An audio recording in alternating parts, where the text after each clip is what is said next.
ಎಲ್ಲರಿಗೂ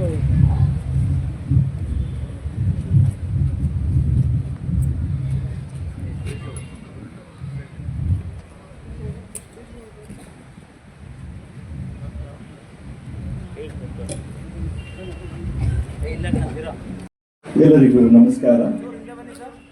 11 ಸೆಪ್ಟೆಂಬರ್ 2024 ರಾಷ್ಟ್ರೀಯ ಅರಣ್ಯ ಹುತಾತ್ಮರ ದಿನಾಚರಣೆ. ಈ ಕಾರ್ಯಕ್ರಮಕ್ಕೆ ಮುಖ್ಯ ಅತಿಥಿಗಳಾಗಿ ಶ್ರೀ ಸಿದ್ದರಾಮಯ್ಯ, ಸನ್ಮಾನ್ಯ ಮುಖ್ಯಮಂತ್ರಿಗಳು, ಕರ್ನಾಟಕ ಸರ್ಕಾರ, ಹಾಗೂ ಕಾರ್ಯಕ್ರಮದ ಅಧ್ಯಕ್ಷತೆಯನ್ನು ಶ್ರೀ ಈಶ್ವರ್ ಬಿ ಖಂಡ್ರೆ, ಮಾನ್ಯ ಸಚಿವರು, ಅರಣ್ಯ ಪರಿಸರ ಮತ್ತು ಜೀವಿಶಾಸ್ತ್ರ ಇಲಾಖೆ, ಕರ್ನಾಟಕ ಸರ್ಕಾರ ಇವರು ಉಪಸ್ಥಿತರಿದ್ದಾರೆ.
ಕೊಡುವಾಗ ಹಿಂದಿನ ಸರ್ಕಾರದಲ್ಲಿ ಮಾಡಿದಂಥ ಸ್ವಲ್ಪ 21ಕ್ಕೂ ಹೆಚ್ಚು ಹಗರಣಗಳನ್ನು ಅವೆಲ್ಲಕ್ಕೂ ಕೂಡ ತ್ವರಿತವಾಗಿ ಚಾಲನೆ ಕೊಡಲಿಕ್ಕೆ ಏನು ಮಾಡಬೇಕು ಅನ್ನೋ ಸರ್ಕಾರಕ್ಕೆ ಸಲಹೆ ಕೊಡಲಿಕ್ಕೆ ತನಿಖಾ ಆಯೋಗಗಳ ನೇಮಕಾತಿ ಮಾಡಿದ್ದೀರಾ? ನ್ಯಾಯಮೂರ್ತಿಗಳ ತನಿಖೆ ಮಾಡಿಲ್ಲ, ಎಲ್ಲದಕ್ಕೂ ಮಾಡಿಲ್ಲ, ಎಲ್ಲಕ್ಕೂ ಮಾಡಿಲ್ಲ. ಈಗ ತನಿಖೆ ಆಯೋಗ 40% ಕೋವಿಡ್ 40% COVID-19. So Bitcoin, ನಿಮ್ಮಲ್ಲಿ ಒಂದು COVID-19 ಅಧಿಕಾರಿಗಳು ಸೇರಿ ಏನು ಮಾಡಬೇಕು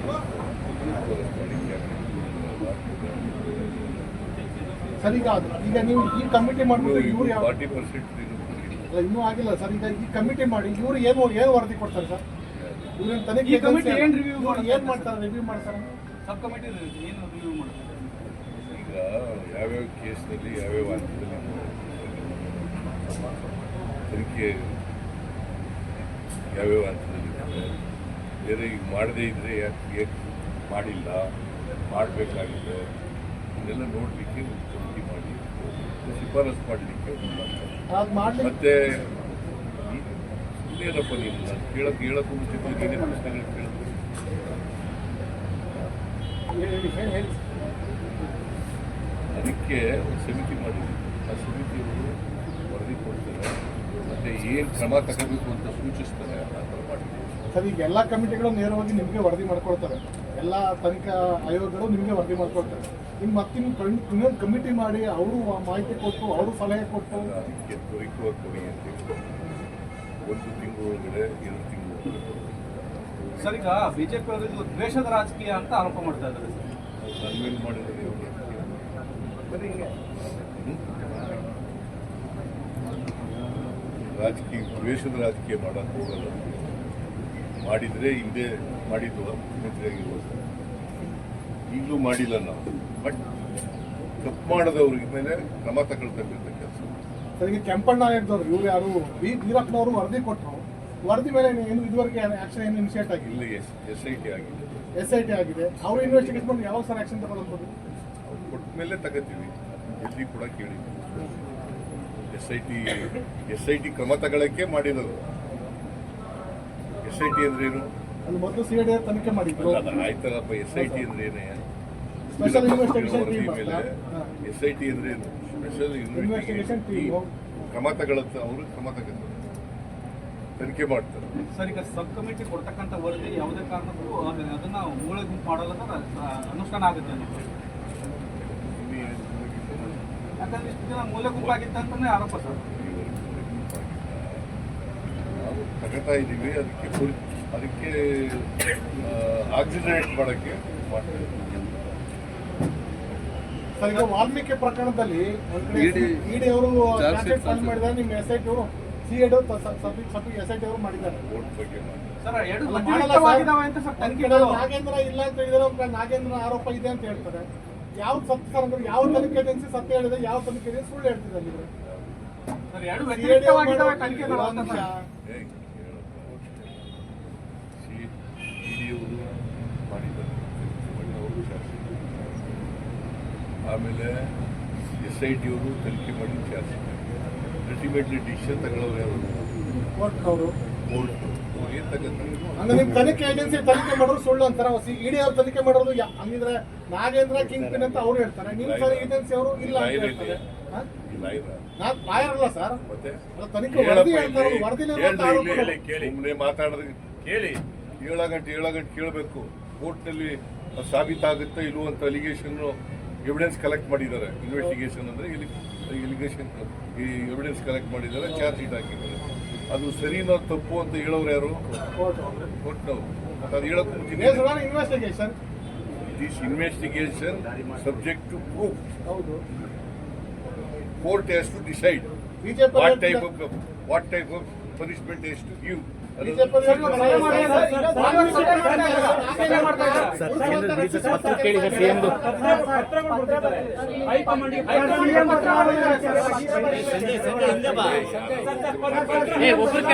ಜೊತೆ ಮಾತಾಡಲ್ಲ ಅಂತ ಹೇಳುದು. ನಾಯಕರು ಕೆಲವರೆಲ್ಲ ಹೈಕಮಾಂಡ್ಗೆ ಪತ್ರವನ್ನು ಕೊಟ್ಟಿದ್ದಾರೆ. ಬಹಿರಂಗವಾಗಿ ಯಾರು ಹೇಳಿಕೆ ಕೊಟ್ಟಿಲ್ಲ. ಈಗ ನೋಡಿ, ಯಾರು ಚೀಫ್ ಮಿನಿಸ್ಟರ್ ಆಯ್ತೀವಿ ಅಂತ ಹೇಳಿ ಕುರ್ಚಿನೇ ಖಾಲಿ ಇಲ್ಲ. ಚೀಫ್ ಮಿನಿಸ್ಟರ್ ಆಯ್ತೀವಿ ಅಂತ ಯಾಕೆ ಹೇಳ್ತಾರೆ? ಅವ್ರೇನು ಎಲ್ಲರೂ ಏನು ಹೇಳ್ತಾರೆ? ಸಿದ್ದರಾಮಯ್ಯನವರೇ ಮುಂದುವರಿತಾರೆ ಅಂತ ಹೇಳ್ತಾರೆ. ಹೌದೌದು ಸಿದ್ದರಾಮಯ್ಯ ಸೂಚನೆ ಕೊಟ್ಟರೆ ನಾವಾಗ್ತೀವಿ ಅಂತ ಹೇಳ್ತಾ ಇದ್ದಾರೆ ಕೆಲವರು. ಖಾಲಿ ಆದಾಗಲ್ವಾ ಯಾಕೆ ಸೂಚನೆ ಕೊಡ್ತಾರೆ? ಅವ್ರಿಗೆಲ್ಲ ಏನಾದ್ರು ಡೌಟ್ ಇದೆ ಸರ್ಕಾರ ಖಾಲಿ ಆಗತ್ತಾ ಆಗಲ್ವಾ ಅಂತ ಬಗ್ಗೆ ನಿಮ್ಮ ಸಚಿವರಿಗೆ ಯಾವ ಡೌಟು ಇಲ್ಲ. ನಾನೇ ಮುಂದುವರಿತೀನಿ.